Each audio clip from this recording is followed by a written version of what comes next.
جو ہے نا اللہ اپنی طاقت کے نمونے قرآن میں بیان کرتے ہیں.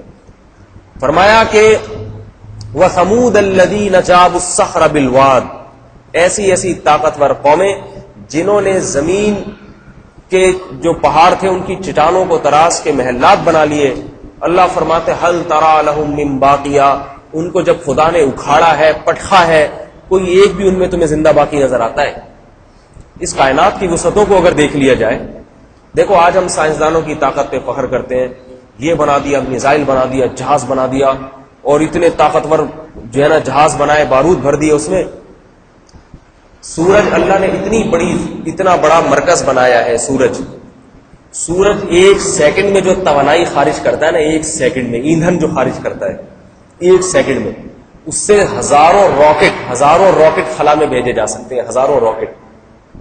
حالانکہ ایک راکٹ بھیجنے میں جو ہے نا اربوں روپے کا خرچہ آتا ہے. ایک راکٹ اتنا ایندھن خرچ کرتا ہے وہ راکٹ. سورج کا ایک شعلہ انسان زمین پہ آدم علیہ السلام سے لے کے آج تک جتنی آگ جلا چکا ہے، جتنی توانائی خرچ کر چکا ہے، سورج کا ایک شعلہ اس کی توانائی سے زیادہ ہے.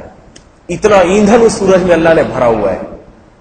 کتنا طاقتور، اس کی چمنیاں گرم ہو رہی ہیں. ایک سائنسدان کہتا ہے سورج سے جو توانائی خارج ہو رہی ہے نا، آگ کا گولا ہے یہ. اور کتنا بڑا آگ کا گولا؟ زمین سے 9 لاکھ گنا بڑا. ایک زمین، 2 زمین، 3 زمینیں، ایسی 9 لاکھ زمینیں ملا کے ایک سورج بنے گا. اور اس کو دہکتا ہوا انگارہ بنا دیا اور کیسے گردش میں لگا دیا اس کو. اتنا طاقتور، اس سورج کو لگام دینے والی ذات خدا کی ذات. اتنا گرم، تھوڑا سا قریب آ جائے جھلسا کے راکھ کر دے ہر چیز کو. ہم سب کوئلہ بن جائیں، جل کے راکھ ہو جائیں. تھوڑا سا دور چلا جائے، ٹھنڈ سے سکڑ جائے. ایک اندازے سے اللہ نے چلا دیا اس کو. کل فی فلک یسبحون، بڑے بڑے ستاروں اور سیاروں کو ایک دائرے میں میں نے گھما دیا. ایسے انگلی سے حرکت دی، گھما دیا ایک دائرے میں. فرمایا ان اللہ یمسک السماوات والارض ان تزولا. فرمایا یہ سائنسدانوں کا کام نہیں ہے کہ سورج اور زمین کو کنٹرول میں رکھیں، ادھر ادھر نہ ہونے دیں. انسان تو سڑک بناتا ہے، اس پہ گاڑی کو کنٹرول سے نہیں چلا سکتا، ادھر ادھر ہو جاتی ہے. ایک تیز رفتار گاڑی 100 کلومیٹر فی گھنٹہ کی رفتار سے جا رہی ہو، ذرا سا ہینڈل اسٹیئرنگ ادھر گھوما، کیسے لڑکتی ہوئی دور جا کے گرتی ہے. سارے مسافر اس میں ہلاک ہو جاتے ہیں. اور یہ زمین ایک سیکنڈ میں 7 کلومیٹر کا فاصلہ طے کرتی ہے، 7-8 میل کا فاصلہ تقریباً.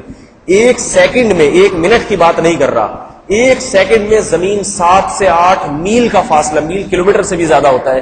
اتنی تیز رفتاری کے ساتھ زمین سے مدار پہ دوبارہ لے. کبھی زمین ٹریک سے ہٹ گئی ہے، سارے سائنسدان خلا میں جا رہے ہیں، زمین کو دھکا دے کے واپس اس کے ٹریک پہ لے آئیں گے اور پھر دھکا دیں گے تاکہ جس سپیڈ سے گھوم رہی تھی اسی سے گھومنا شروع کر دے.